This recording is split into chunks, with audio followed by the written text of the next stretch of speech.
The rain hammered against the windows of the Rosewood Grill at 8:47 p.m. when Nathan Cross did something billionaires never do. He looked up from his phone with tears in his red-rimmed eyes and asked his waitress for help with his failing marriage. Rachel Brennan's hand froze mid-pour, water splashing onto the white tablecloth as the words hit her. "You have kid, right? How do I make my son stop thinking the divorce is his fault?" The restaurant went silent. Every head turned toward table 14, where a man in a $3,000 suit was begging a woman in a stained apron for parenting advice. Rachel's feet throbbed after 7 hours on the floor. Her daughter's therapy bills sat unpaid in her locker. The last thing she needed was to get involved with a desperate stranger's family crisis. But she'd heard that exact question before, 3 years ago, in her own kitchen, from her own reflection in the mirror, after her ex-husband destroyed their family. Rachel's throat tightened. She saw her daughter Lily in this man's breaking voice. She knew exactly what came next in divorce wars like this. And she knew something this billionaire didn't. The answer he needed couldn't be bought. It could only be survived. What Nathan Cross didn't know was that the waitress refilling his water had already lived through the nightmare he was just beginning. Subscribe now for stories of invisible people who change powerful lives. Let's begin. Rachel's alarm went off at 5:43 a.m., the same time it had for the past 3 years. She reached across the empty side of the bed and silenced it before the noise could wake Lily. Her daughter needed every minute of sleep she could get. The nightmares had been worse this week. The apartment was cold. Rachel pulled on her uniform in the dark. Black pants, white shirt. The stain on the collar from last Tuesday's marinara sauce hadn't come out. She'd scrubbed it 3 times. It didn't matter. Nobody looked at waitresses long enough to notice stains. She checked her phone. Rent was due in 6 days. The number in her checking account hadn't changed overnight. It never did. She needed $1,847 by Thursday, or Mrs. Chun would start with the late fees again. And Lily's therapist wanted payment for last month. $320 she didn't have. Rachel made coffee in the machine her mother had given her 4 Christmases ago. Before the divorce. Before everything fell apart. She drank it black because cream cost extra. Lily appeared in the doorway at 6:15. Her brown hair stuck up on one side. She clutched the stuffed rabbit Rachel had bought at Goodwill. "Mommy, I don't want to go to school today." Rachel's chest tightened. She knelt down. "Baby, we talk about this. You're safe at school. Ms. Henderson is there. Remember? But what if Daddy comes?" "He won't. The judge said he can't." Lily's bottom lip trembled. "He came in my dream." Rachel pulled her daughter close. She smelled like the lavender soap they used. Like innocence that shouldn't have been stolen. "Dreams can't hurt you. I promise." She dropped Lily at school at 7:42. Watched her walk through the doors with slumped shoulders. A 7-year-old shouldn't walk like that. Like the weight of the world sat on her small back. Rachel's first shift started at 8 o'clock. The Rosewood Grill was empty except for Diana restocking napkins. Diana had worked there for 12 years. She knew everyone's secrets, except Rachel's. "You look tired," Diana said. "I'm fine." "You always say that." Diana set down a stack of menus. "You know you could talk to me, right?" Rachel tied her apron. "There's nothing to talk about." Diana didn't push. She never did. But Rachel saw the concern in her eyes. The same look everyone gave her after the divorce. Like she was broken glass they were afraid to touch. The morning rush came in waves. Businessmen ordering egg white omelets. Mothers with strollers demanding gluten-free toast. Rachel smiled, said right away, "And my pleasure," until the words lost all meaning. During her break, she sat in the back room near the lockers. She pulled out the book hidden under her jacket, Attachment Theory and Child Development. The pages were dog-eared, highlighted. She'd read it 7 times. There were other books too. Co-parenting after divorce. Recognizing emotional abuse. The body keeps a score. She'd bought them all used. Studied them like her life depended on it. Because Lily's life did. Rachel had been 3 credits away from her master's in social work when she met Marcus. He'd been charming, attentive, perfect, until he wasn't. Until the marriage became a cage. Until leaving meant losing everything. Her career, her savings, her sense of self. But she'd kept the knowledge, the frameworks, the therapeutic language that could decode human behavior. Diana knocked on the door. Your break's over. And table 14 just sat down. He looks like money. Rachel closed the book, slid it back into her locker under the spare shirt. She checked her reflection in the small mirror taped to the inside of the door. Her green eyes looked tired. Her dark blonde hair was pulled back tight. She looked older than 38. The photo of Lily sat on the locker shelf. Rachel kept it face down during shifts. It hurt too much to look at her daughter smile and know how much she'd lost.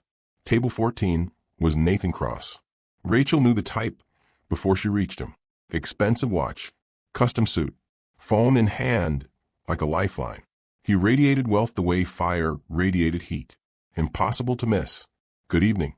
Can I start you with something to drink? He didn't look up. Scotch. Macallan 18 if you have it.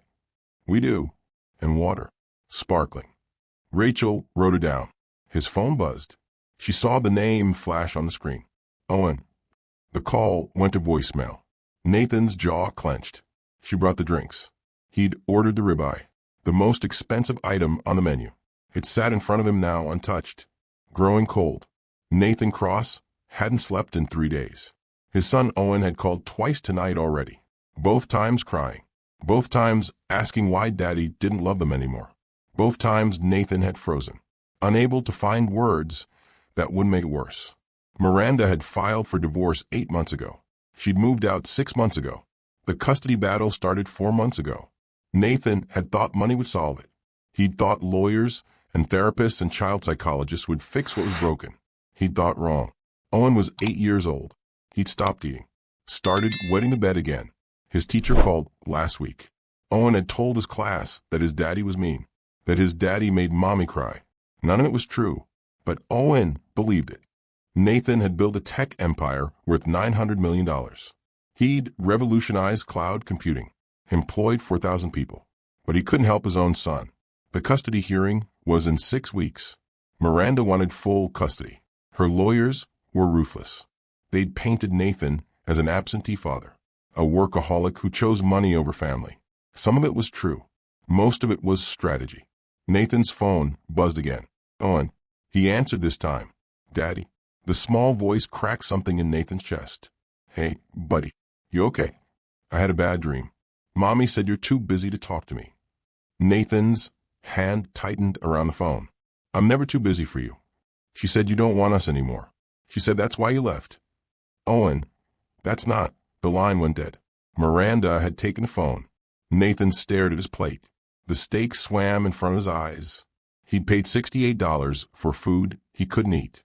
He'd paid $50,000 in legal fees for custody he might not get. He'd pay anything, everything. But money wasn't the currency this problem required. Rachel appeared with the water pitcher. Can I get you anything else? Nathan looked up, really looked at her. She had kind eyes, tired eyes, eyes that had seen things. You have kid, right? Rachel paused. I have a daughter. The words came out before Nathan could stop them, before his pride could interfere.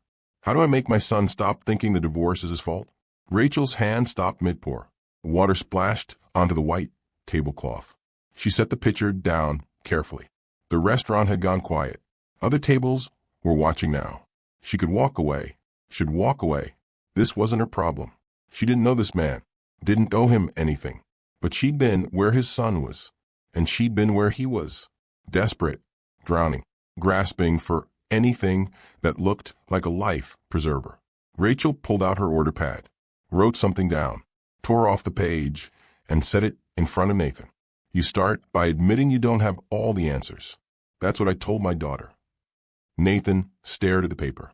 She'd written, secure attachment requires consistent presence, not perfect parenting. He looked up.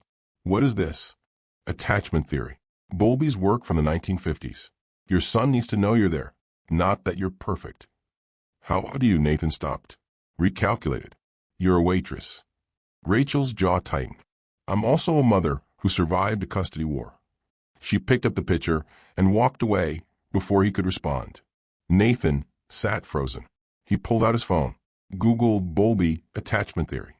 Articles filled the screen. Academic papers. research studies. This wasn't casual advice. This was expert-level knowledge. He looked across the restaurant. Rachel was taking an order at table 7, smiling, professional, like she hadn't just demonstrated a depth of understanding that his $600 an hour child psychologist hadn't managed. Who was she? Diana appeared at his elbow. Ready for the check? The waitress. Rachel. How long has she worked here? Diana's eyes narrowed. 3 years. Why? Just curious. She's not available. Diana's voice had an edge now. Protective. I'm not asking for that. Nathan pulled out his wallet. Left $200 for a $68 meal. Tell her thank you. He left before Rachel came back. But his mind was spinning. Attachment theory. Consistent presence. Secure base. The words felt like puzzle pieces he'd been missing. His phone rang. His lawyer. Nathan, we need to talk about the custody evaluation. Miranda's team is... I need you to do something first, Nathan interrupted. I need a background check on someone. Rachel cleaned table 14 at 9:15 p.m. The $200 sat under the water glass. She stared at it. Tips like this didn't happen to people like her. Diana appeared beside her. What did you say to him? Nothing. Parenting advice. Must have been good advice. Rachel pocketed the money. It would cover Lily's therapy, maybe half the rent. She should feel relieved. Instead, her stomach twisted with anxiety. She'd crossed the line, given more than she should have, revealed more than was safe. In the back room, she opened her locker. The photo of Lily sat face down. Rachel picked it up. Her daughter's smile looked out at her. 7 years old, gap-toothed, happy. A version of Lily that existed before Marcus destroyed their family. The books sat on a shelf. All the knowledge she'd accumulated. All the frameworks she'd studied to save her daughter from the damage her ex-husband inflicted. Rachel had spent $4,000 on lawyers before she ran out of money. She'd represented herself in family court. Used every therapeutic concept she'd learned in graduate school to argue for Lily's safety. The judge had granted her full custody. Ordered supervised visits for Marcus after he failed his drug test. But the victory had cost everything. Her education, her career, her sense of safety. She'd become invisible. A waitress. Someone people looked through instead of at. It was safer that way. Invisible people didn't get hurt. Rachel's phone buzzed. A text from Lily's school. Lily had an incident today. Please call us tomorrow. Her heart sank. Another incident. Another meltdown. Another reminder that divorce didn't end when the papers were signed.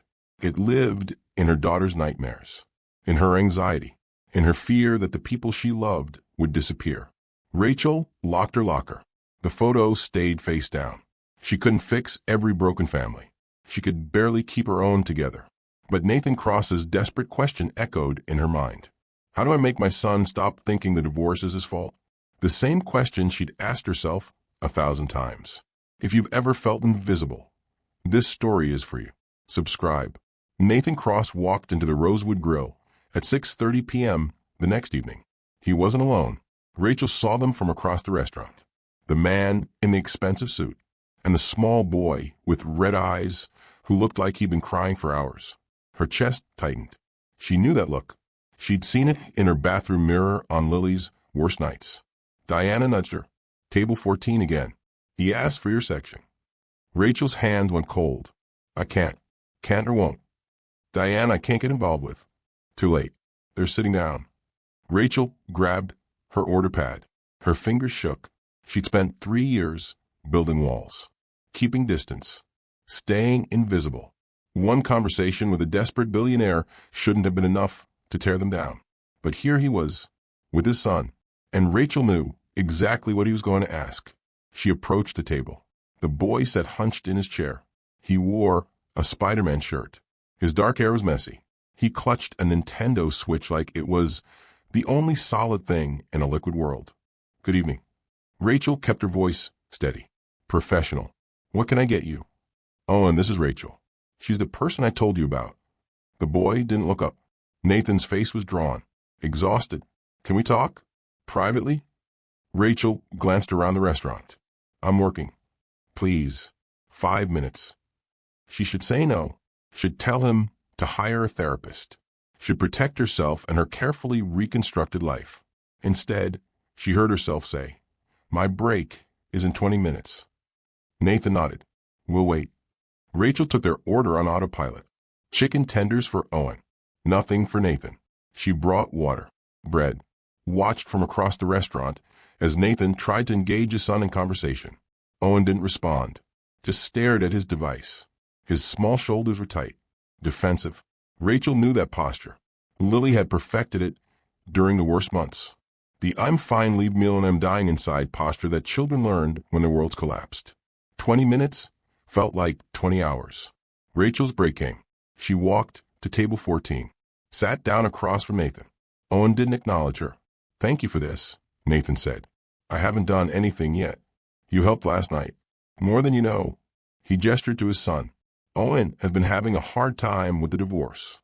His mother and it's complicated." Rachel looked at the boy. He was still staring at his screen, but she saw his jaw clench. He was listening. "Owen," Rachel said gently, "do you like Spider-Man?" The boy's eyes flicked up, then back down. A tiny nod. "My daughter likes Spider-Man too. She says he's the best Avenger." "He's not an Avenger," Owen muttered. "He's Spider-Man." "You're right. I'm sorry." Rachel smiled. "She also says the new game is impossible to beat. Have you beaten it?" Another tiny nod. "That's impressive." She's been stuck on the Sandman level for 2 weeks. Owen's grip on the switch loosened slightly. "You have to use the web bombs, not the regular webs." "I'll tell her that. Thank you." Silence settled. Nathan watched the exchange with something like hope in his eyes. Rachel took a breath. This was the moment. She could make small talk for 8 more minutes, then leave. Go back to her safe distance. Or she could do what she'd wish someone had done for her 3 years ago. "Owen, can I ask you something?" The boy shrugged. "Do you think the divorce is your fault?" Owen's body went rigid. His eyes filled with tears. He shook his head, but Rachel saw the lie. "It's not," she said. "I know you don't believe me, but it's true. You don't know anything." Owen's voice cracked. "You're right. I don't know your family, but I know what divorce feels like, because I'm divorced too. And my daughter thought it was her fault, just like you do." Owen looked up, really looked at her. "Was it?" "No, it was my fault, and her dad's fault, but never hers." Rachel leaned forward. "Adults mess up. We make bad choices. We hurt each other, and sometimes we can't fix it. But kids don't cause divorces. That's an adult problem. Mommy says if I was better, Daddy would have stayed." The words hit Rachel like a fist. She saw Nathan's face go white. "That's not true," Nathan said. His voice shook. "Then why did you leave?" Owen's tears spilled over. "Why don't you love us anymore?" "Owen, I never stopped. That's what Mommy says. She says you have a new family now. She says you don't want me." Rachel's hands clenched under the table. She recognized this. Every word, every tactic. This wasn't a child processing divorce. This was a child being weaponized. Rachel looked at Nathan. His face had gone from white to gray. He opened his mouth, closed it. He didn't know what to say, because anything he said would sound like excuses to his son. This was the trap, the impossible situation where the truth sounded like lies, and the lies sounded like truth. "Owen," Rachel said carefully, "has your mom talked to you a lot about the divorce?" The boy nodded. "Does she tell you things about your dad? Like what he's thinking or feeling?" Another nod. "Does she ask you questions about when you're with him? What he says? What he does?" Owen's eyes widened. "How did you know?" Rachel's stomach dropped. She'd hoped she was wrong, but 3 years of studying parental alienation had taught her to recognize the patterns. "Because my ex-husband did the same thing to my daughter." She kept her voice gentle, calm. "It's called parental alienation. It's when one parent tries to make the child not like the other parent." "But Mommy wouldn't." Owen stopped. Confusion crossed his face. "Your mom loves you," Rachel said. "I'm sure she does. But sometimes when adults are hurt, they do things that hurt their kids without meaning to." Nathan found his voice. "Rachel, can we talk? Alone." She looked at Owen. "Are you okay out here for a minute?" The boy nodded. His eyes were still wet, but something had shifted, like a door had opened in his understanding. Rachel and Nathan walked to the back hallway near the restrooms, away from the dinner crowd. What you just described, Nathan said. Parental alienation. That's what's happening. I don't know your situation, but those phrases your son used? You don't love us anymore. You have a new family. If I was better, you would have stayed. Those are scripted. No 8-year-old talks like that naturally. Miranda wouldn't, he stopped. Ran his hand through his hair. Except she would. She's been texting me every day, telling me I'm a terrible father, that Owen is suffering because of me, that I'm selfish for wanting custody. Does she let you talk to him? Sometimes, if I call at the right time, if she's in a good mood. Last week she told me I was disrupting his routine. Does Owen repeat things she says? Nathan's face crumbled, word for word. I thought he was just processing. But you're saying? I'm saying your ex-wife is coaching him, subtly or not. She's teaching him to see you as the villain. Rachel's voice hardened. My ex-husband did it to Lily. He told her I didn't want her, that I was sick, that she needed to take care of him because I'd abandoned them both. She was 5 years old. How did you stop it? Documentation. I recorded every conversation, saved every text, wrote down every concerning thing Lily said, and when she said it, I took it to court, got full custody, supervised visits only for him. Nathan pulled out his phone, started typing notes. What else? What should I be watching for? Rachel rattled off the checklist she'd memorized. The warning signs burned into her memory from 3 years of survival. Owen will have physical symptoms. Stomach aches before custody exchanges. Nightmares. Regression, bedwetting, baby talk, clinginess. He'll ask you questions that sound like her voice coming out of his mouth. He'll test you. Push boundaries. Because she's told him you'll abandon him if he's difficult. He wet the bed last week. First time in 4 years. Has he started refusing to go with you during exchanges? Miranda says he cries when he has to leave her. But does he cry when he's with you? Nathan paused. No, he's quiet, withdrawn, but not upset.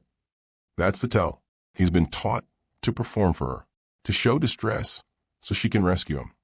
Rachel felt her old anger rising, the fury that had carried her through her custody battle. She's making him an actor in her narrative. Nathan's hand shook. I hired 3 therapists. None of them said anything about this. Because parental alienation is hard to prove. It looks like a child's genuine preference. And alienating parents are good at playing the victim. They're often charming, educated. They know therapeutic language. Miranda was a lawyer. Corporate litigation. Then she knows exactly what she's doing. Rachel's voice dropped, and she knows how to make it look like you're the problem. Nathan leaned against the wall. How do I fight this? You document everything. You stay calm. You don't badmouth her to Owen. You give him space to have his own feelings. And you get a lawyer who specializes in high-conflict custody cases. I have a lawyer. Do they understand parental alienation? I don't think so. Rachel pulled out her order pad, wrote down 3 names. These are family law attorneys who handle this.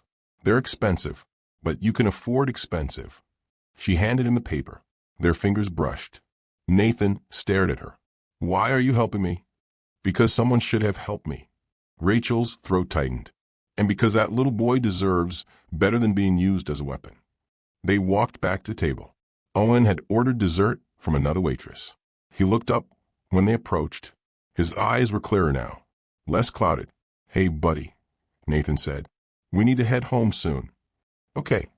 Owen turned to Rachel. Thank you for the Spider-Man tip. You are welcome. As they stood to leave, Owen hesitated. My mom does ask me questions, a lot of questions, about Dad. Rachel knelt down to his level. That's okay. You can answer them. But remember, you don't have to pick sides. You're allowed to love both your parents. The boy's face crumpled. He lunged forward and wrapped his small arms around Rachel's neck. She froze, then slowly hugged him back. His small body shook with silent sobs. Nathan's eyes were wet when Owen finally pulled away. Rachel was clearing table 6 when the front door opened at 8:15 p.m. The woman who walked in looked like she'd stepped out of a magazine spread. Designer dress, perfect hair, the kind of beauty that required money and maintenance. She scanned the restaurant. Her eyes locked on table 14, where Nathan and Owen had been sitting an hour ago. Diana appeared at Rachel's elbow. That's trouble. How do you know? Because she looks like trouble. Diana paused. And because she's walking straight toward you. Rachel turned. The woman was 3 feet away now. Her smile didn't reach her eyes. Excuse me, are you Rachel? Yes. I'm Miranda Cross, Nathan's wife. She emphasized the last word. Well, estranged wife. For now. Rachel's pulse quickened. Can I help you with something? I understand you've been speaking with my son about our family situation. Your ex-husband asked me for advice. I gave it. Miranda's smile widened. That's interesting, because I'm wondering what qualifies a waitress to give parenting advice to a family she knows nothing about. The insult was wrapped in silk, but it was still an insult. Rachel kept her voice even. I'm a mother. That qualifies me. I'm sure you are, but Owen has actual professionals working with him. Therapists, child psychologists, people with degrees and credentials. We don't need, she gestured vaguely at Rachel, well-meaning amateurs complicating things. Diana stepped forward. Ma'am, if you're not here to eat, I'm going to have to ask you to leave. Miranda ignored her. Her eyes stayed on Rachel. I did some research on you. Divorced. Single mother. You have a daughter, right? Lily? Rachel's blood went cold. I'm sure you're doing your best in difficult circumstances, but my family is none of your concern, and I'd appreciate it if you'd stay away from my son. I think you mean your ex-husband's son too, Rachel said quietly. Miranda's mask slipped. Just for a second. Cold fury flashed across her perfect face. Then the smile returned. Nathan has always had a weakness for broken things. Stray dogs, failed businesses, struggling women. She leaned closer. But broken things don't fix other broken things. They just make a bigger mess. She turned and walked out. The door closed behind her with a soft click. Rachel's hands were shaking. Diana grabbed her arm. You okay? She threatened me. She threatened your daughter. That's different. Diana's face was hard. You need to tell someone. Tell them what? That a rich woman implied I'm unqualified? That's not illegal. She looked you up. Found out about Lily. That's stalking. Rachel shook her head. It's research, and she's probably right. I should stay out of it. But even as she said the words, she knew she couldn't. Not after seeing Owen's face. Not after recognizing the pain she'd lived through reflected in an 8-year-old's eyes. Miranda Cross had just made a mistake. She'd confirmed everything Rachel suspected. An innocent parent wouldn't have shown up at a restaurant to threaten a waitress. An innocent parent wouldn't have weaponized a stranger's personal information. Miranda was scared, which meant Rachel was right. And scared people made mistakes. Nathan called the next morning. Rachel was making Lily breakfast when her phone rang. Unknown number. Hello. It's Nathan Cross. Miranda came to see you. How did you know? Because I know her. And because my lawyer just got served with papers accusing me of introducing Owen to inappropriate contacts. His voice was tight with anger. She named you specifically. Rachel sank into a chair. I'm sorry. I shouldn't have gotten involved. Don't apologize. You were right about everything. I talked to one of the attorneys you recommended. He said parental alienation is exactly what's happening, and Miranda's response confirms it. What do I do? Nothing. My lawyer will handle it. But Rachel, he paused, I need to ask you something. Would you be willing to testify? If it comes to that, every instinct screamed no. Testifying meant exposure, meant reliving her own custody battle, meant risking everything she'd rebuilt. I don't know. I understand. Just think about it. Nathan's voice softened. And thank you for seeing what everyone else missed. After he hung up, Rachel sat in her quiet kitchen. Lily was watching cartoons in the living room. Safe, happy, healing. Rachel had fought for that safety, sacrificed everything for it. Could she really walk away from another child who needed the same? The flowers arrived at the restaurant that afternoon. 24 white roses. The card read, "Thank you for your courage. Nathan." Diana whistled. Someone's grateful. Someone's trying to get me killed by his ex-wife, Rachel muttered. Maybe someone just recognizes quality people when he meets them. Diana handed her an envelope that had come with the flowers. This was attached. Inside was a check, $5,000, and a note For Lily's therapy. No strings attached. Rachel stared at the numbers. This was rent for 3 months. Therapy for 6. Breathing room she hadn't had in years. It was also a complication she didn't need. Diana looked over her shoulder. Holy, I can't accept this. Why not? He can afford it. You need it. What's the problem? The problem is his ex-wife is already targeting me. Taking his money makes it worse. Or it gives you resources to fight back. Diana crossed her arms. Rich men don't thank women like us without wanting something. But maybe this one just wants to do the right thing. Maybe let him. Rachel's phone buzzed. Text from an unknown number. This is Marcus. I heard you're giving parenting advice now. Funny, you couldn't even keep our family together. Stay away from other people's kids before you ruin them too. Her ex-husband. She hadn't heard from him in 8 months. Not since the supervised visit stopped after his second failed drug test. Rachel blocked the number with shaking hands. Miranda had done more research. Found Marcus. Told him where to aim his poison. This was escalation. This was war. Rachel looked at the check, at the flowers, at her phone that had become a weapon.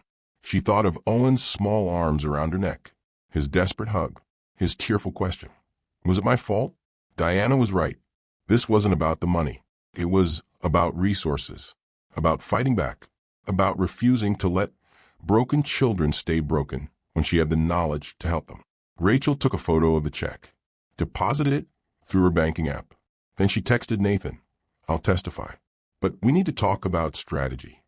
His response came immediately. Name the time and place. You won't believe what Rachel uncovers next. Subscribe to see justice unfold. Rachel met Nathan at a coffee shop 3 blocks from a restaurant. Neutral ground. Diana had agreed to cover her shift. Nathan arrived with a leather folder thick with documents. He looked like he hadn't slept. Dark circles under his eyes. Shirt wrinkled. This wasn't the polished billionaire from table 14. This was a desperate father running out of time. Thank you for coming, he said. Rachel wrapped her hands around her coffee cup. The warmth helped. You said you needed my help with documentation. My lawyer says we need to establish a pattern. Show that Miranda's behavior fits recognized abuse frameworks. He opened the folder. But I don't know what I'm looking for. I've been going through texts and emails for 2 days. It all just looks like angry divorce communication. Rachel took the folder, started reading. The first email was dated 6 months ago. Miranda to Nathan. Owen cried for an hour after you dropped him off. He said you yelled at him in the car. He's terrified of you. The second text.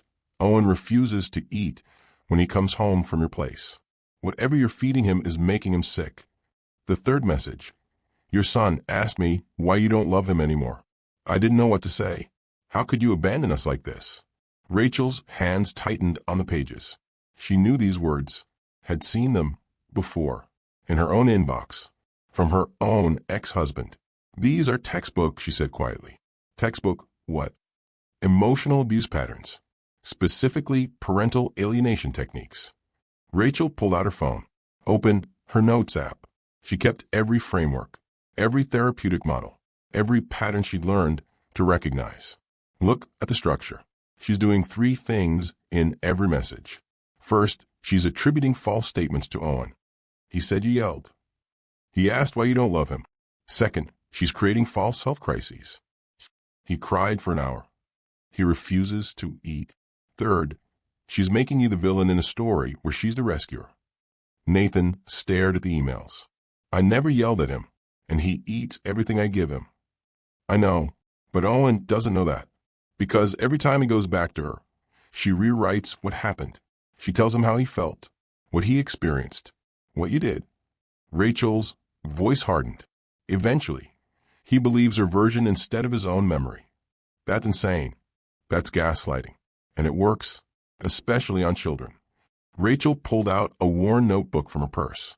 The pages were filled with her handwriting, notes, annotations, highlighted passages. Nathan looked at the cover. What is this?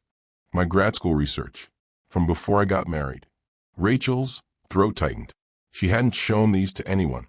I was studying for my master's in social work, specializing in family systems and child trauma. You have a master's degree? I have 3 years toward one. I never finished. She opened the notebook. This section is on parental alienation syndrome. Dr. Richard Gardner's work from the 1980s. It's controversial.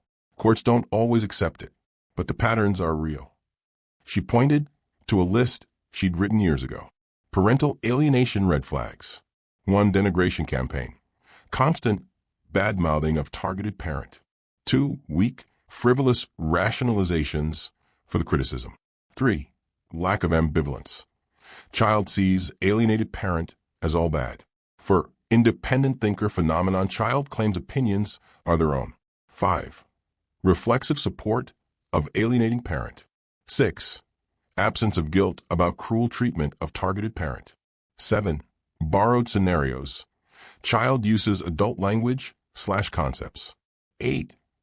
Rejection extends to family members of alienated parent. Nathan read the list twice. Owen does all of these. Every single one. I know. I saw it the first night. The way he talked. The phrases he used. They weren't his words. Rachel flipped to another page. This one had a different heading. Coercive control patterns in high-conflict divorce. My ex-husband used these on me. And on Lily. Rachel's voice dropped. He would coach her. Before social worker visits. Before custody evaluations. He'd tell her what to say. How to act. What would make mommy happy. What did he tell her to say? Rachel's eyes burned. The memory was acid in her throat. That I didn't feed her. That I left her alone. That I screamed at her. She took a shaky breath. Lily was 5 years old. She didn't understand she was lying. She thought she was helping Daddy. Because Daddy said Mommy was trying to take her away. How did you prove it wasn't true? I didn't. Not at first.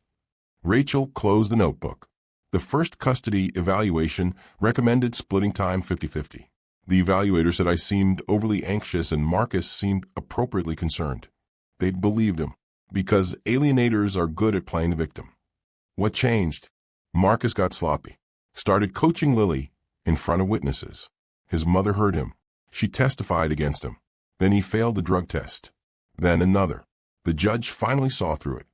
Rachel's hands trembled. But by then Lily had spent 8 months thinking I was the bad guy.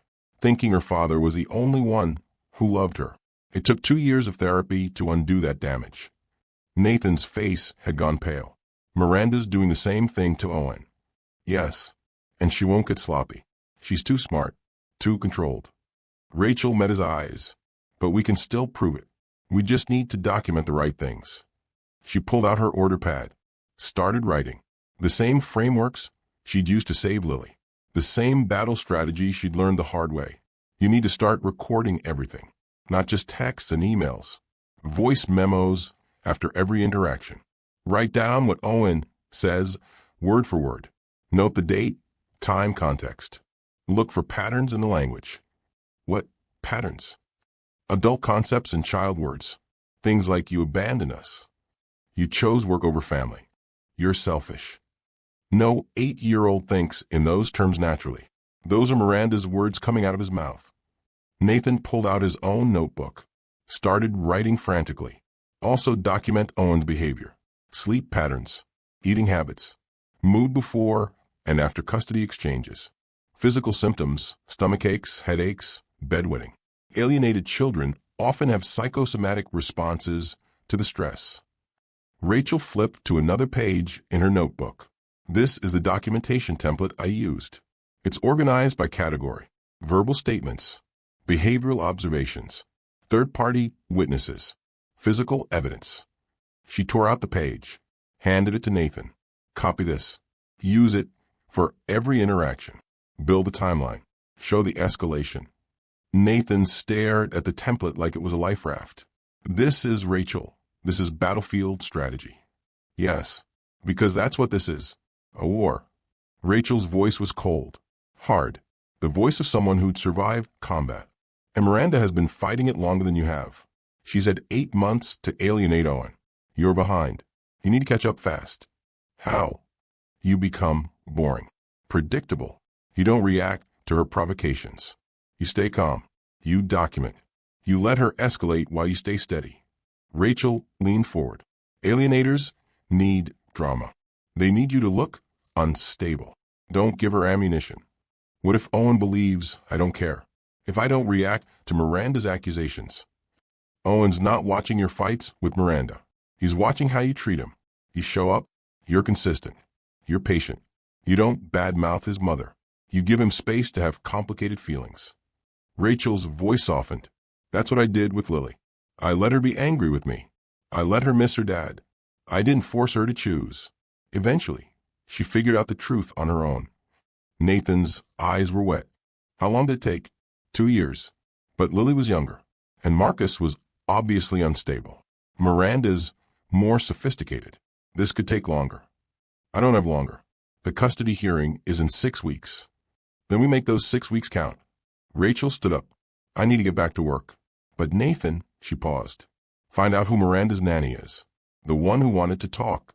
If she's witnessed the coaching, her testimony could change everything. Rachel was halfway through her dinner shift when Mr. Patterson walked into the restaurant. He wasn't there to eat. Mr. Patterson owned the Rosewood Grill. He was 73 years old, retired from the Air Force. He'd opened the restaurant 20 years ago with his late wife. He came in once a month to check on things. Always unannounced. Diana saw him first. Her face went tight. Rachel, we need to talk. Rachel followed them to the back office. Mr. Patterson closed the door. His expression was grave. I got a phone call this morning, he said, from a lawyer representing Miranda Cross. Rachel's stomach dropped. What did they say? That you've been providing unlicensed therapy to her son. That you're interfering in a custody case. That if I don't terminate your employment immediately, she'll sue the restaurant for negligence and enabling harassment. The room tilted. Rachel grabbed the desk. Mr. Patterson, I know. He held up his hand. I've watched you work for 3 years, Rachel. I've seen how you treat people, how you handle difficult situations. I know your character. Then why am I here? Because this woman is serious. Her lawyer sent a cease and desist letter. Threatened litigation if you have any further contact with Nathan Cross or his son. Mr. Patterson sat down heavily. Rachel, what's going on? She told him everything. Nathan's desperate question. Owen's pain. Miranda's threats. The parental alienation. Her own history. Mr. Patterson listened without interrupting. When she finished, he was quiet for a long moment. My daughter went through a custody battle, he said finally. Her ex-husband did the same thing. Turned my grandsons against her. Told them she was crazy. Unstable. By the time the judge saw through it, the boys were teenagers. They still won't talk to their mother. His voice cracked. She lost them. Because people like Miranda Cross are very good at looking reasonable while destroying families. I'm sorry, Rachel whispered. Don't be sorry. Be smart. Mr. Patterson stood. I'm not firing you, but you need to be careful. This woman has resources. She can make your life hell. She already is. Then don't give her more ammunition. Keep everything professional. Document everything. And Rachel, he looked at her directly. If you need a character witness for court, I'll be there. Rachel's throat closed. Thank you. She walked back to the floor on shaking legs. Diana caught her arm. You okay? Miranda's trying to get me fired. I heard, but Patterson's got you back. For now. But Diana, what if she escalates? What if she... Rachel stopped. Her phone was buzzing. Unknown number. She answered without thinking. Hello? Rachel Brennan? A woman's voice. Cool. Professional. Yes. This is Jennifer Marks. I'm an attorney representing Miranda Cross. I'm calling to inform you that any further contact with Nathan Cross or his minor child will be considered harassment. We're prepared to file a restraining order if necessary. Rachel's hands went numb. I haven't harassed anyone. You've inserted yourself into a private family matter. You provided unlicensed mental health services to a minor. You accepted financial compensation from Mr. Cross. These actions constitute boundary violations at minimum, potentially criminal interference. That's not what happened. We have documentation, witnesses. Your employer confirmed you've been meeting with Mr. Cross outside of work. We also have evidence of your own history of mental health issues and custody disputes, a pattern of unstable behavior. Rachel's vision blurred. You have no right. We have every right to protect our client and her son. Stay away from this family. Ms. Brennan, or face the consequences. The line went dead. Rachel stood frozen in the middle of the restaurant. Customers stared. Diana was talking, but Rachel couldn't hear her over the roaring in her ears. This was Marcus all over again. The threats, the gaslighting, the weaponizing of her past, the systematic destruction of her credibility. She'd survived it once. Barely. She wasn't sure she could survive it again. Rachel called Nathan from her car after her shift ended. It was 11 p.m. She didn't care. "Miranda's lawyer threatened me," she said when he answered. "I know. They seat my lawyer on the cease and desist." Nathan's voice was tight with fury. "Rachel, I'm sorry. This is my fault. It's Miranda's fault. She's escalating because we're getting close to something she doesn't want exposed." Rachel took a breath, forced herself to think strategically instead of emotionally. "We need to document this. Her pattern of intimidation. It proves she's afraid." Of what? Of losing control. Abusers escalate when victims start fighting back. It's a recognized pattern. Rachel pulled out her notebook. Even now, even terrified, the frameworks helped. "I'm going to send you a list. Red flags for coercive control in custody cases. You need to compare it to Miranda's behavior over the past 8 months. Okay. Also, I need you to get security footage from your building, from custody exchanges. Show Owen's demeanor when he arrives versus when he leaves. If he's happy with you, but Miranda claims he's distressed, that's evidence of her false narrative." Nathan was typing. She heard keys clicking. "What else?" "Phone records. Show how often you try to call Owen versus how often Miranda allows it. Communication logs proving she's limiting your access. She changes his phone number every few months. Says he keeps losing it. That's isolation. Another control tactic. Document every number change, every excuse." Rachel's voice hardened. "And Nathan, you need to record your calls with Owen. Check if you're in a one-party consent state first. But if you are, record everything. Because if she's coaching him, you'll hear it in his language patterns. Pennsylvania is one-party consent. I already checked." "Good. Start tonight. Call Owen. Ask him open-ended questions about his day, his feelings, his thoughts about the divorce. Listen for coached language. Write down every phrase that sounds like Miranda." Nathan was quiet. Then, "You learned all this from your custody battle?" "I learned it from surviving a war I didn't know I was fighting until I'd already lost half the battles." Rachel closed her eyes. The exhaustion was crushing. Marcus was good at this. He knew how to play the system, how to make me look unstable while he looked concerned. I had to teach myself how to fight back. Read every book, every article, every case study on parental alienation and emotional abuse. That's why you have the notebooks. That's why I have the notebooks. They're my ammunition, my proof that I wasn't crazy, that what I was experiencing had a name, a pattern, a legal framework." She paused. "And now they're yours. Because Owen deserves what Lily got. A parent who won't stop fighting." "Rachel, I don't know how to thank you." "Don't thank me yet. Thank me when Owen's safe." She hung up, sat in her dark car in the restaurant parking lot. Her hands were still shaking. Miranda had made a tactical error. She'd threatened Rachel directly, which meant Rachel was a threat worth neutralizing, which meant everything Rachel had told Nathan was right. Miranda was coaching Owen, alienating him from his father, building a false narrative to win custody. And she was scared that Rachel could prove it. Rachel pulled out her phone, texted Nathan, "Find the nanny. Offer her immunity, protection, whatever she needs. She's a key." His response came immediately. "My investigator is on it." Rachel started her car, drove home through empty streets.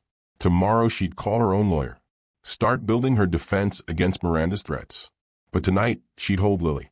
Remember why she'd learned to fight in the first place. Some battles were worth the scars. The snow started at 4 p.m. on Thursday. By 6 p.m., the roads were impassable. Rachel stared out the window of the Rosewood Grill. 3 inches had fallen in 2 hours. The weather forecast said another 6 by midnight. The restaurant was nearly empty. Most customers had left before the worst hit. But table 14 was still occupied.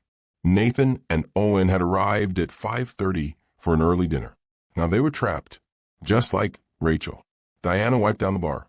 Patterson called. Says we should close early.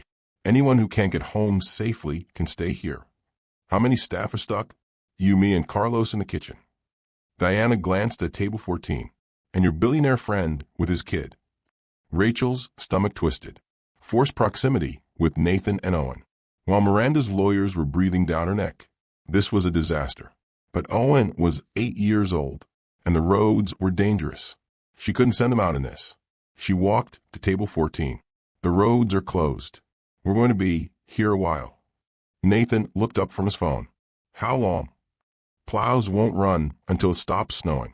Could be hours. Owen's eyes went wide. We have to stay here all night? Maybe.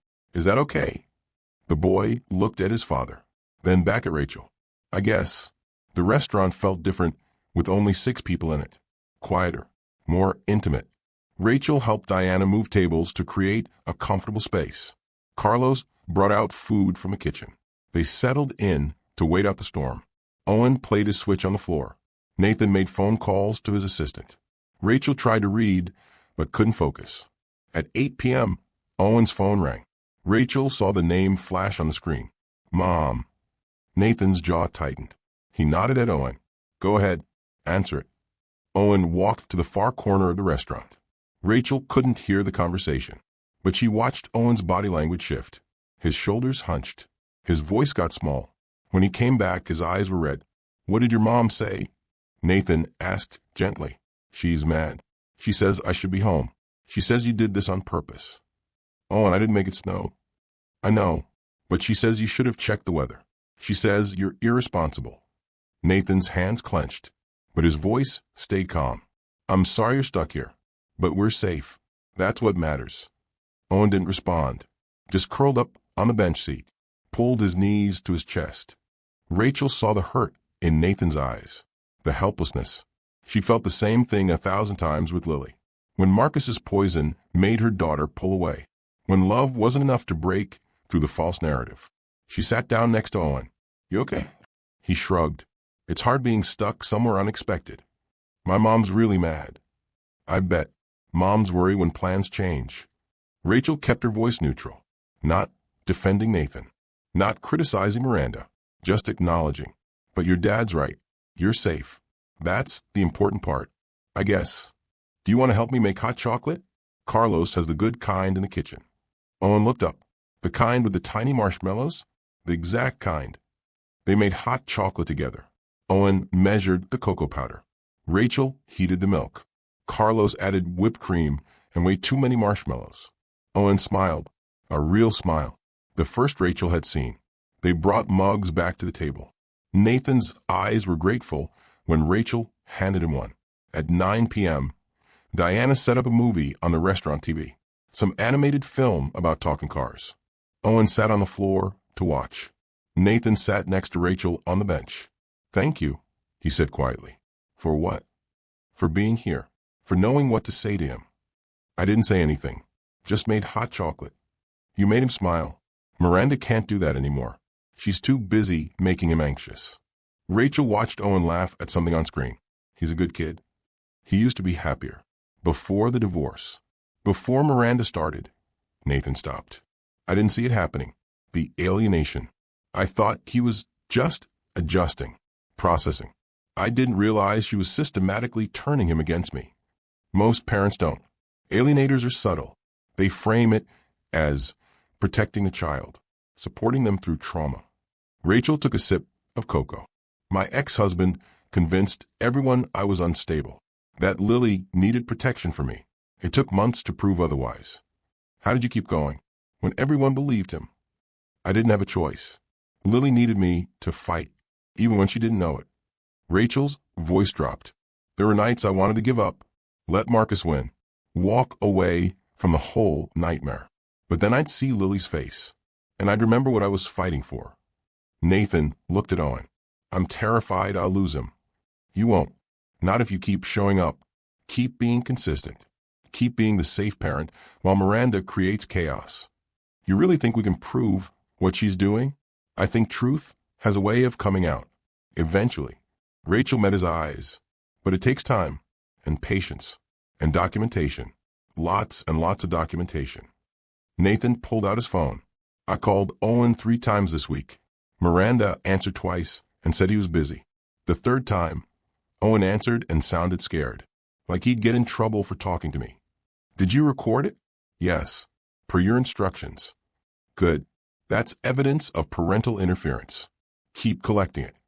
At 10 p.m., Owen fell asleep on the bench, his head tilted sideways, his breathing even out. Nathan moved to pick him up, but Owen shifted. His head came to rest on Rachel's shoulder. Nathan froze. Rachel went still. The weight of Owen's small body against her was achingly familiar. Lily had fallen asleep on her shoulder 1,000 times. The trust it took for a child to do that. The vulnerability. Owen sighed in his sleep. His hand curled into Rachel's sleeve. Nathan sat back down. His eyes were wet. He hasn't fallen asleep near me in months. He's always too anxious, too wound up. He feels safe right now. That's good. They sat in silence. The movie played on. Snow fell outside the windows. Owen slept peacefully between them. Rachel felt Nathan's eyes on her. She turned. What? She whispered. I was wrong, Nathan said. About everything. About what matters. About what money can buy. About what makes a good parent. Nathan, my father was never home. He built a company, made millions, gave me every material thing, but he never showed up to my baseball games, never helped with homework, never asked how I felt. Nathan's voice cracked. I swore I'd be different, but I became exactly like him, until Miranda left, until I had to actually parent instead of just providing. You're learning. That's what matters. I'm learning from a waitress who knows more about child development than my entire team of experts. Nathan smiled sadly. The irony isn't lost on me. I'm not just a waitress. I know. You're the person who's saving my son, and I'll never be able to repay that. Rachel looked down at Owen's sleeping face. So peaceful. So different from the anxious child who'd walked in hours ago. You don't owe me anything. Just be the father he needs. That's payment enough. Outside, the snow continued to fall. Inside for a few hours, a broken family felt a little less broken. The emergency custody motion arrived at 7 a.m. on Monday morning. Nathan's lawyer called him while he was making Owen breakfast. Rachel got the call 10 minutes later. From Nathan. His voice was shaking. She did it. Miranda filed for emergency full custody. Rachel's blood went cold. On what grounds? She claims I introduced Owen to an unstable romantic partner without proper vetting, that I exposed him to someone with a history of mental health issues and custody problems, that I prioritized my relationship with you over Owen's safety and well-being. The words hit like physical blows, each one calculated, each one true in the way lies were true when context was removed. Nathan, I'm not your romantic partner. I know, but she has photos of us at the coffee shop, at the restaurant during the snowstorm, Owen asleep on your shoulder. His voice was hollow. Her lawyer is arguing that I brought an inappropriate person into Owen's life, someone who's interfering with his relationship with his mother. That's insane. That's strategy. And it's working. The judge granted an emergency hearing. Friday, 3 days from now. Rachel sank onto her couch. Lily was at school. The apartment was quiet except for the roaring in her ears. What does emergency custody mean? It means if the judge sides with Miranda, I lose all unsupervised access immediately, pending a full evaluation that could take months. Nathan's breath hitched. Rachel, I could lose him. Because of me. Because I asked for your help. This isn't your fault. Then whose fault is it? I brought you into this. I put you at risk. And now Miranda's using it to destroy both of us. Rachel's hands trembled. She wanted to scream, to rage against the injustice. But rage wouldn't help Owen. Send me everything, she said. The motion, the evidence, every document Miranda filed. I need to see what we're up against. Rachel, you don't have to. Send it. Now. The documents arrived in her email 20 minutes later. Rachel opened them on her laptop. The motion was 30 pages long, professionally written, devastating. Miranda's lawyer had built a comprehensive case.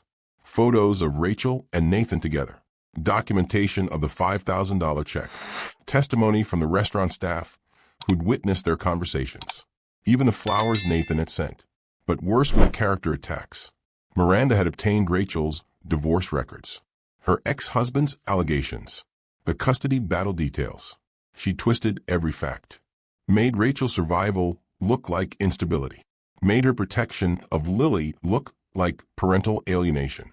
The motion claimed Rachel was inserting herself inappropriately into a vulnerable family dynamic, that she was exploiting a desperate father for financial gain, that her documented history of contentious custody disputes and alleged mental health struggles made her a dangerous influence on Owen. Every sentence was poison disguised as concern. Rachel read the whole thing twice. By the end, her vision was blurred with tears. Miranda hadn't just attacked Nathan's parenting. She'd systematically destroyed Rachel's credibility, made her look like exactly what Marcus had always claimed she was: unstable, manipulative, unfit. The lies were so close to truth that Rachel almost believed them herself. Rachel didn't answer Nathan's calls for the next 2 days. She went to work, came home, held Lily, tried to pretend her world wasn't collapsing again. But the thoughts circled like vultures. Nathan had used her, whether he meant to or not. He'd taken her expertise, her painful history, her hard-won knowledge, and now Miranda was weaponizing it all against both of them. Rachel had been so stupid, so naive, thinking she could help without consequences, thinking she could fight someone like Miranda Cross and win. Diana cornered her in the break room on Wednesday. "You're avoiding Nathan's calls." "I'm protecting myself." "By running away? By learning from my mistakes?" Rachel's voice was sharp. "I never should have gotten involved. I knew better. I survived my own custody war. I should have stayed out of his." "So you're just going to let Miranda win?" "Miranda's already won. Look at those court documents. She made me look like a predator, like I'm using Nathan, hurting Owen." Rachel's throat closed. Maybe she's right. Maybe I'm making it worse. You know that's not true. Do I? Because right now it feels pretty damn true. Diana sat down next to her. "A lawyer came by yesterday. Nathan's lawyer. Looking for you." Rachel's stomach dropped. "What did you tell him?" "Nothing. Told him to make an appointment if he wanted to talk to you." Diana paused. "But Rachel, he wasn't here to threaten you. He wanted to ask you to testify." "Absolutely not." "Why not?" "Because testifying means putting myself in front of a judge, in front of lawyers, in front of Marcus's allegations and my sealed records and every mistake I ever made." Rachel's hand shook. "I can't do that again. I barely survived it the first time. So Owen doesn't survive this time, because you're too scared." The words were brutal, accurate. Rachel stared at the wall, at the locker where she kept Lily's photo face down, at the books she'd hidden like shameful secrets. All that knowledge, all that pain, all that survival, for nothing, because when it mattered, she was too broken to use it. "I'm not strong enough," Rachel whispered. "Bullshit. You're the strongest person I know." Diana grabbed her hand. "You fought Marcus for 2 years. You won full custody. You kept Lily safe. You rebuilt your entire life from nothing. That's not weakness. That's steel." "It doesn't feel like steel. It feels like I'm drowning." "Then let someone throw you a life preserver." Diana squeezed her hand. "Nathan's, not Marcus. This case isn't your case. But your experience can save Owen, just like it saved Lily." Rachel closed her eyes, saw Owen's small face, his desperate hug, his tearful question, "Was it my fault?" She told him no, told him divorce was an adult problem. But if she walked away now, she'd be proving him wrong, proving that adults failed children, that no one would fight for them when it mattered. Rachel pulled out her phone, looked at Nathan's missed calls. 17 of them. She hit dial. He answered on the first ring. "Rachel." "I'll testify," she said, "but on one condition." "Anything." "We do this right. We don't hide my history. We don't pretend I'm something I'm not. We present the truth, all of it, and let the judge decide if experience counts more than credentials." Nathan's breath caught. "Thank you. Don't thank me yet. I might make it worse." "You won't. You're the only one who's made anything better." Rachel hung up, looked at Diana. "I hope I don't regret this." "You won't, but Miranda will." Nathan's lawyer, David Chun, no relation to Rachel's past, just unfortunate coincidence, arrived at Rachel's apartment Thursday evening with 3 boxes of documents. "We have 72 hours to build a counterargument," he said. I need everything you have on parental alienation, every framework, every pattern, every piece of evidence that shows Miranda's behavior fits recognized abuse patterns.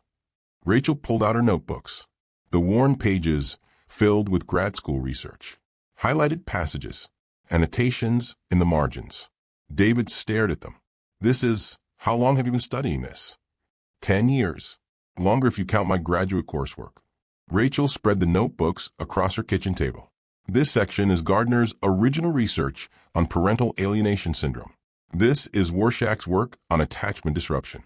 This is the DSM criteria for psychological abuse. This is Baker's 8 strategies that alienating parents use. David was photographing pages with his phone. Have you published any of this? No, it was just for me. For Lily, to understand what Marcus was doing. Rachel, this is expert-level analysis, synthesized from multiple therapeutic models. You've essentially created a comprehensive framework for identifying and documenting parental alienation. David looked up. Why didn't you finish your degree? Because Marcus made sure I couldn't. Sabotaged my internship. Drained our bank accounts so I couldn't pay tuition. Got me pregnant so I'd have to quit school. Rachel's voice was flat. Alienation doesn't start at divorce. It starts in marriage, with control, with isolation, with making sure the victim has no credentials, no career, no way to fight back. David was quiet. Then I'm sorry. Don't be sorry. Use it. Use everything. Rachel pointed to the notebooks. Because this is the roadmap. This is how Miranda's doing it. And this is how we prove it. They worked through the night, building the case piece by piece. Rachel's notebooks became exhibits. Her annotations became expert analysis. Her pain became evidence. David cross-referenced Nathan's documentation with Rachel's frameworks. The patterns were undeniable. Miranda's texts matched Baker's strategy 3, limiting contact between child and targeted parent. Her coaching of Owen matched Gardner's borrowed scenarios indicator. Her threats against Rachel matched Warshak's definition of coercive control through legal abuse. At 2 a.m., David sat back. This is airtight. If the judge understands these frameworks, we win. Big if, Rachel said. That's where you come in.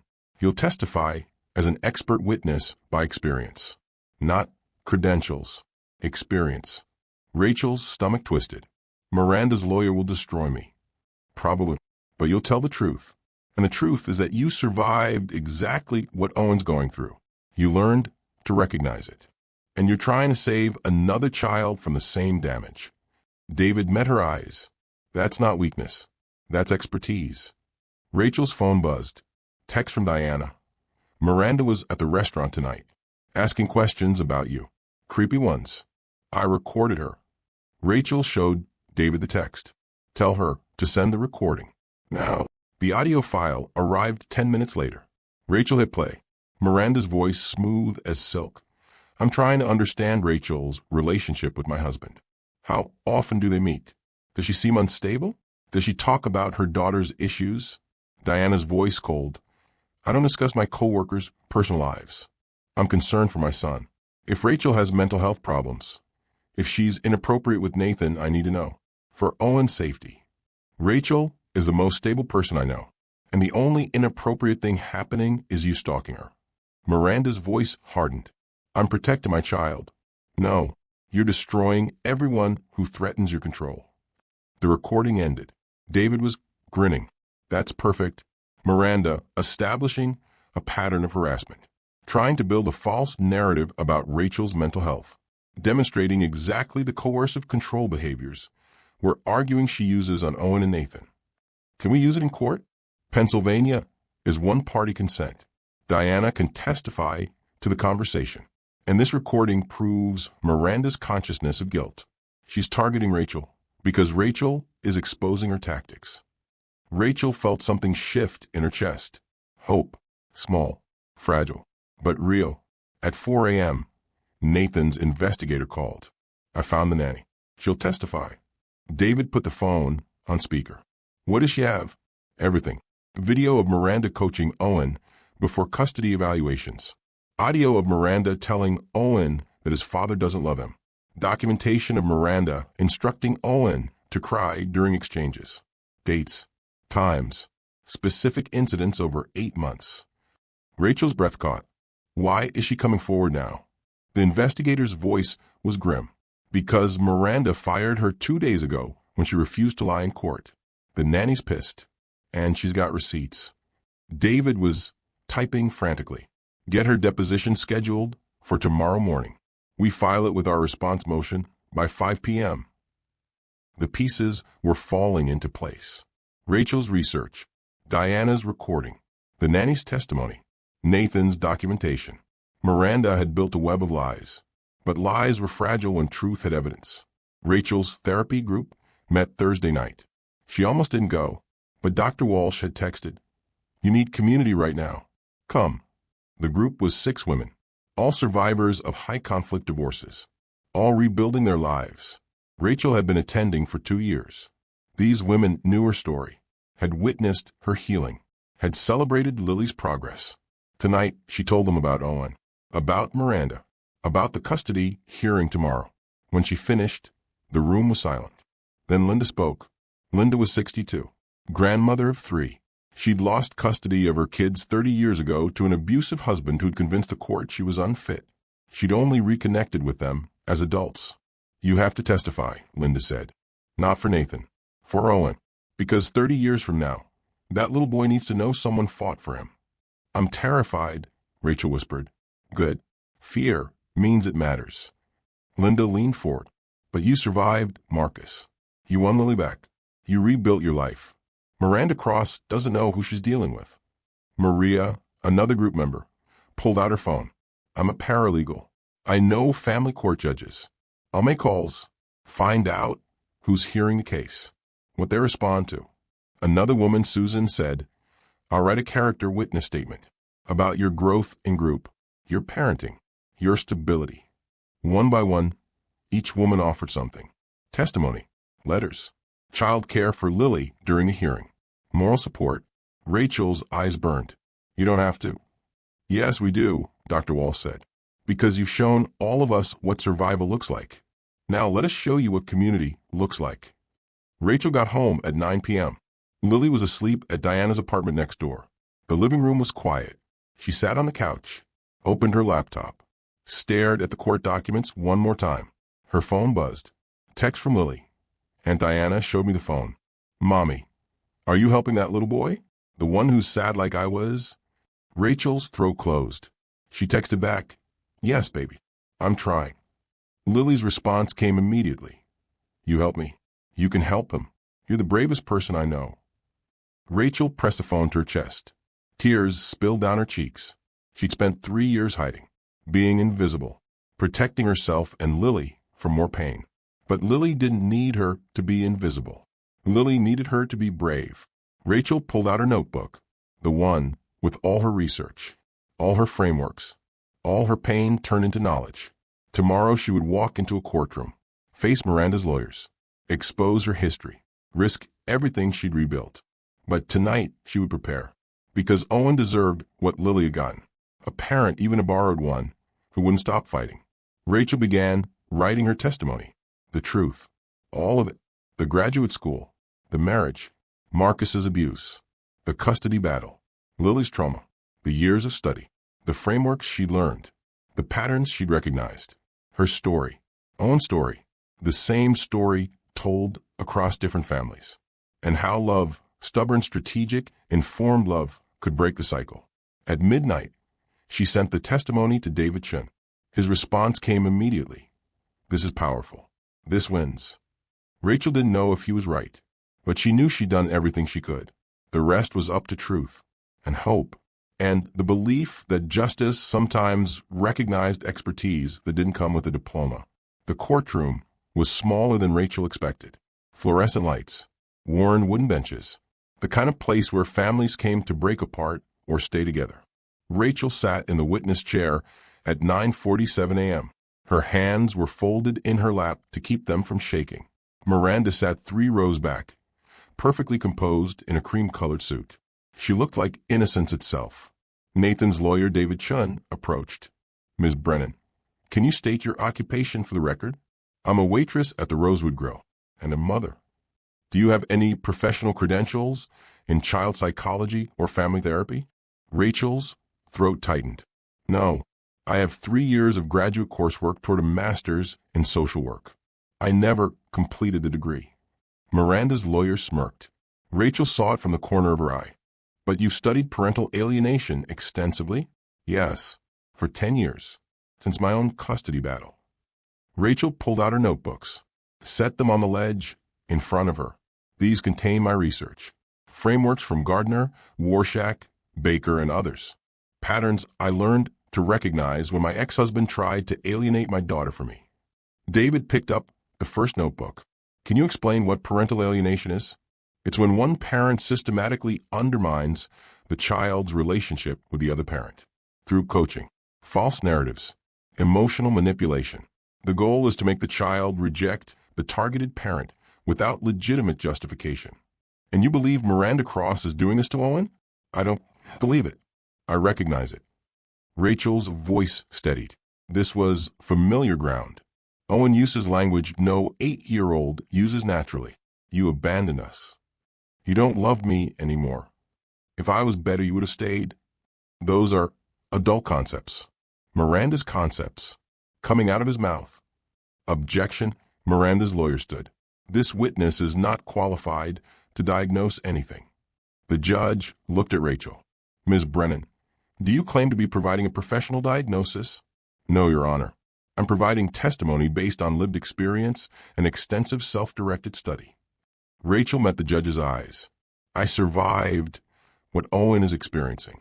I learned to recognize the patterns, and I'm telling you what I see. The judge nodded. Overruled. Continue. David walked Rachel through the frameworks. She explained each indicator, showed her annotated research, described how Miranda's behavior matched recognized patterns. Owen has physical symptoms, Rachel said. Bedwetting, anxiety before custody exchanges, rehearsed phrases, borrowed scenarios, all textbook signs of parental alienation. How do you know about his symptoms? Because I saw them. The night of a snowstorm, Owen fell asleep against my shoulder. First time in months, he'd relaxed near his father, because for a few hours he was away from Miranda's influence. Miranda's lawyer stood again. Your Honor, this is speculation from an unqualified waitress who's been paid by Mr. Cross to interfere in this family. Rachel's hands clenched, but David was ready. Ms. Brennan, did Mr. Cross pay you for your testimony? No. He gave me money for my daughter's therapy, as a thank you, not as payment for testimony. Are you romantically involved with Mr. Cross? No. I'm helping him because I recognize what's happening to his son, and I couldn't live with myself if I stayed silent. David nodded. Your witness. Miranda's lawyer approached like a shark. Ms. Brennan, you were divorced in 2022, correct? Yes. And your ex-husband alleged you were mentally unstable. Is that correct? Rachel's pulse hammered. He alleged many things. Most were lies. But you did lose custody initially, didn't you? Temporarily, before the court saw evidence of his abuse and manipulation. So you've been on both sides of alienation allegations, accused and accuser. The lawyer smiled. Convenient that you now present yourself as an expert. I present myself as a survivor. There's a difference. A survivor with no credentials, no license, no professional standing whatsoever. Rachel's jaw tightened. Correct. I'm a waitress with a notebook and 10 years of survival. That doesn't make me wrong. The lawyer turned to the judge. This woman has no business testifying about complex psychological matters. She's inserting herself into a vulnerable family for personal gain. What personal gain? Rachel's voice cut through the courtroom. I'm risking my job, my privacy, my daughter's safety, because that little boy deserves someone who recognizes what's happening to him. The lawyer opened her mouth, closed it. David stood. The defense calls Dr. Patricia Kim, Owen's former nanny. The woman who walked to the stand was young, nervous, but determined. Dr. Kim, can you describe your employment with Miranda Cross? I was Owen's nanny for 18 months. I have a doctorate in early childhood education. I was fired 6 days ago. Why were you fired? Because I refused to lie in court. Dr. Kim's voice shook. Miranda asked me to testify that Nathan was neglectful, absent, harmful to Owen. None of it was true. What did you witness during your employment? Dr. Kim pulled out her phone. I have video evidence. With Miranda's knowledge, I recorded interactions for developmental tracking, but I captured something else. The video played on the courtroom screen. Miranda and Owen in their living room. Miranda's voice sweet as honey. Owen, when the judge asks you about Daddy, what do you say? Owen's small voice, that he yells at me, good boy. And what else? That I'm scared of him. Perfect. And remember, you're not lying. You're telling your truth. The truth that Mommy helps you understand. The courtroom went silent. Rachel saw Miranda's face go white. David presented the evidence piece by piece. Methodical. Devastating. Text messages. 47 texts Miranda sent during Owen's soccer game. Rachel watched the judge read them. Each one undermining Nathan. Each one planting doubt in Owen's mind. Your father didn't come to your game because he doesn't care. Your father is too busy with his new life to watch you play. Don't be sad, sweetheart. Mommy will always be here, even when Daddy isn't. Except Nathan had been at the game, sitting 3 rows behind Miranda. She'd known he was there, but she texted Owen anyway, creating a false narrative. Phone records showing Nathan called Owen 83 times in 2 months. Miranda answered 17 times. Owen answered 9. The rest went to voicemail. This demonstrates systematic limitation of contact, David said. A recognized parental alienation tactic. Owen's therapist testified next. She'd been court-appointed, neutral, but her notes told a story. Owen presents with severe anxiety, parentification, enmeshment with mother, fear of disappointing her. These are indicators of emotional manipulation and boundary violations. The therapist held up Owen's drawings. I asked Owen to draw his family. In every picture, he's positioned between his parents, like a bridge or a wall. He's written "I'm sorry" on each one. Rachel saw the judge's expression shift, from skepticism to concern. Children in healthy co-parenting situations don't apologize for existing, the therapist said. Owen believes he's responsible for his parents' happiness. That's not normal developmental thinking. That's learned behavior. David presented Rachel's documentation template, showed how Nathan had tracked every interaction for 6 weeks. The patterns were undeniable. Owen's mood before seeing Nathan, anxious, withdrawn. Owen's mood during visits, relaxed, engaged. Owen's mood when returning to Miranda, anxious again, fearful of reporting positive experiences. This is classic alienation, David said. The child is happy with the targeted parent, but has been taught to hide that happiness from the alienating parent. Security footage from Nathan's building showed custody exchanges. Owen arriving with slumped shoulders. Miranda whispering in his ear before he got out of the car. Owen transforming, going from defeated to resistant in seconds. But footage from 90 minutes later showed Owen laughing, playing, until his phone rang, until Miranda called, then the shutdown again. Your Honor, the evidence is overwhelming, David said. Miranda Cross has engaged in systematic parental alienation.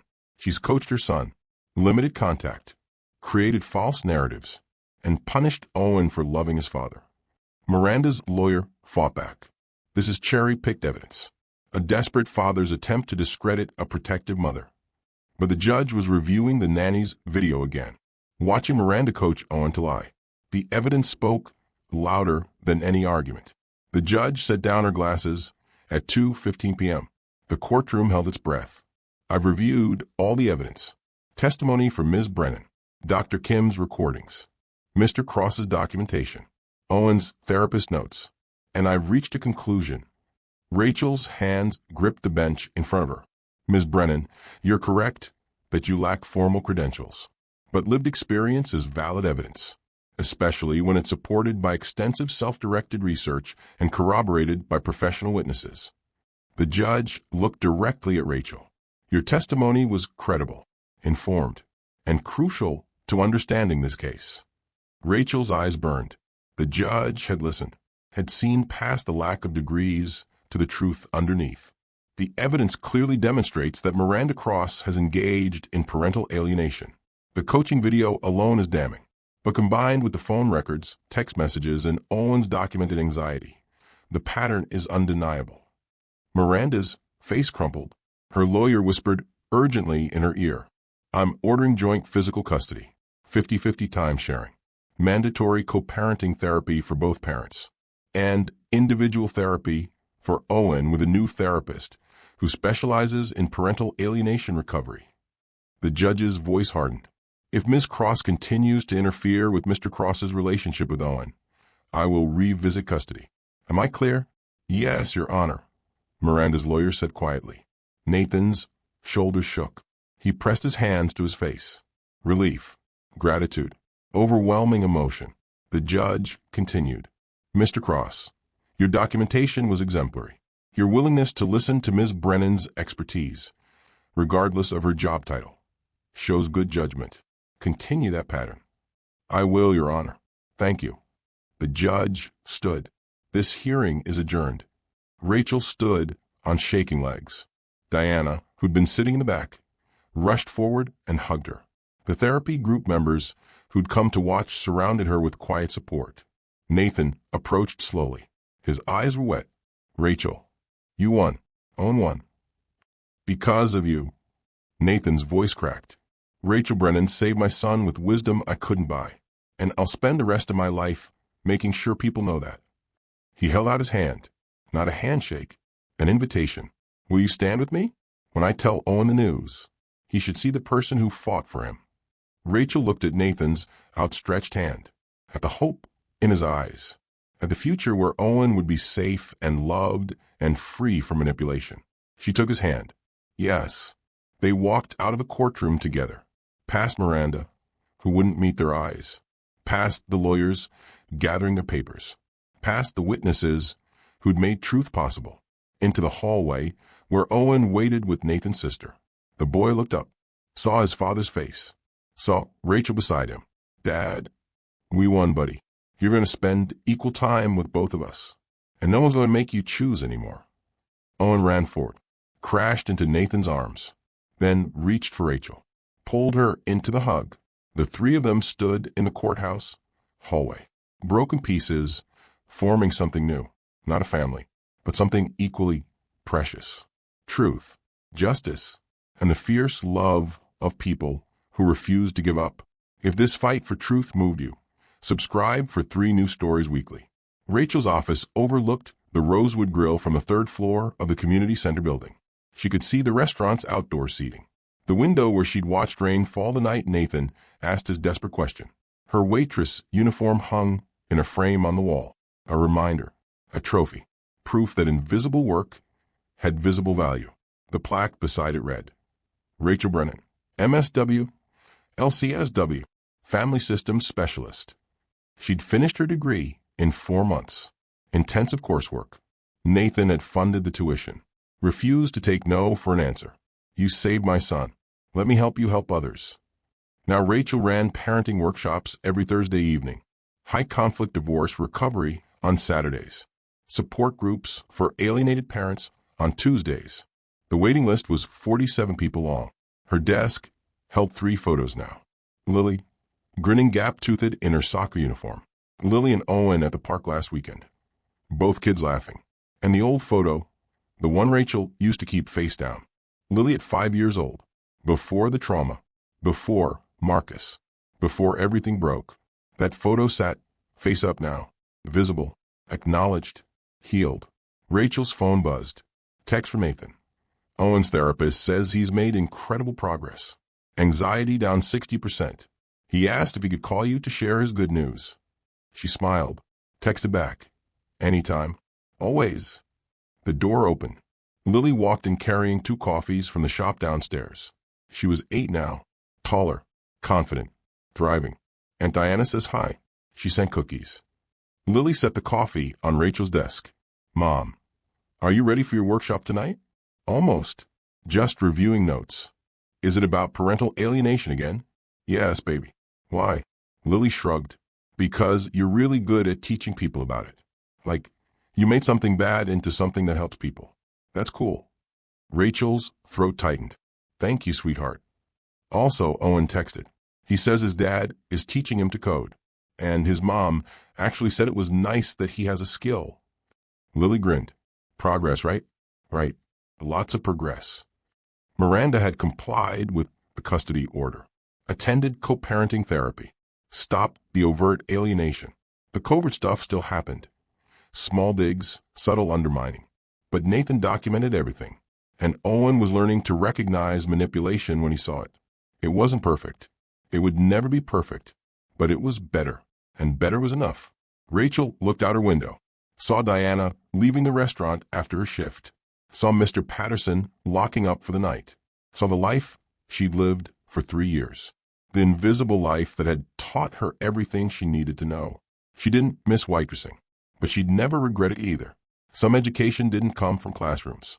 It came from survival, from double shifts and hidden books and nights spent studying frameworks while your daughter slept, from learning that wisdom wasn't about credentials. It was about refusing to let pain be wasted. Rachel's email pinged at 6 p.m. Unknown sender. Subject line: I need help. She opened it. Ms. Brennan, my name is James Peterson. I'm a father in Ohio fighting for custody of my daughter.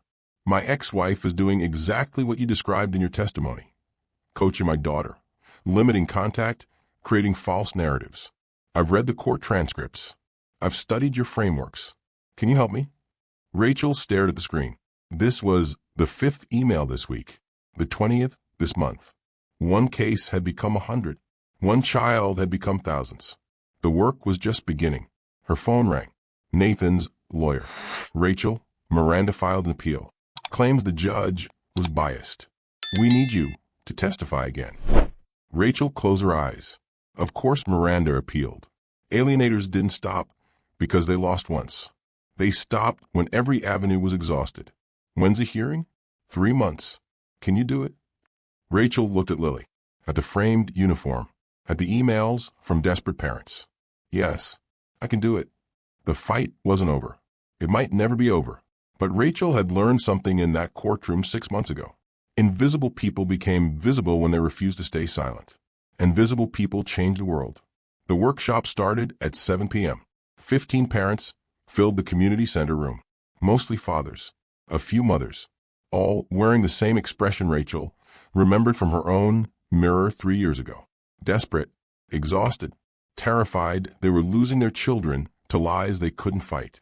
A man in the back raised his hand. I'm sorry. I'm new. I'm Robert. I've been fighting for my kids for 2 years. I don't know if I can keep going. Rachel walked to the front of the room, opened her notebook, the same worn pages that had saved Lily, that had saved Owen, that would save others. 2 years feels like forever when you're in it, she said. I know. I've been there. But you can keep going, because your kids need you to. What if I lose? Then you keep fighting. You document. You stay consistent. You show up, even when it feels hopeless. Rachel's voice softened. I was a waitress when I learned to fight my ex-husband's alienation. I had no money, no credentials, no power, but I had love and stubbornness and frameworks that helped me understand what I was fighting. She held up her notebook. These saved my daughter. They can save yours too. The door opened. Lily stood in the doorway. She'd been doing homework in the hallway. Now she watched her mother teach, pride shining in her eyes. Rachel saw her daughter's expression, saw the evidence of healing, of resilience, of a child who'd survived and thrived because someone refused to stop fighting. She turned back to the group. Let's begin, because your children are worth it, and so are you. Later, after the workshop ended, Rachel sat at her desk. The photo of Lily face up, visible, honored, caught the lamplight. She'd been invisible for 3 years, hidden, protected, scared. But invisible people could become warriors, could transform pain into purpose, could prove that everyday wisdom changed lives. Rachel picked up her phone, responded to James Peterson's email. Yes, I can help. Here's what you need to know. One father, one child, one family at a time. The work continued, and Rachel was no longer invisible. Thank you for witnessing Rachel's journey. Subscribe for stories proving everyday wisdom changes lives.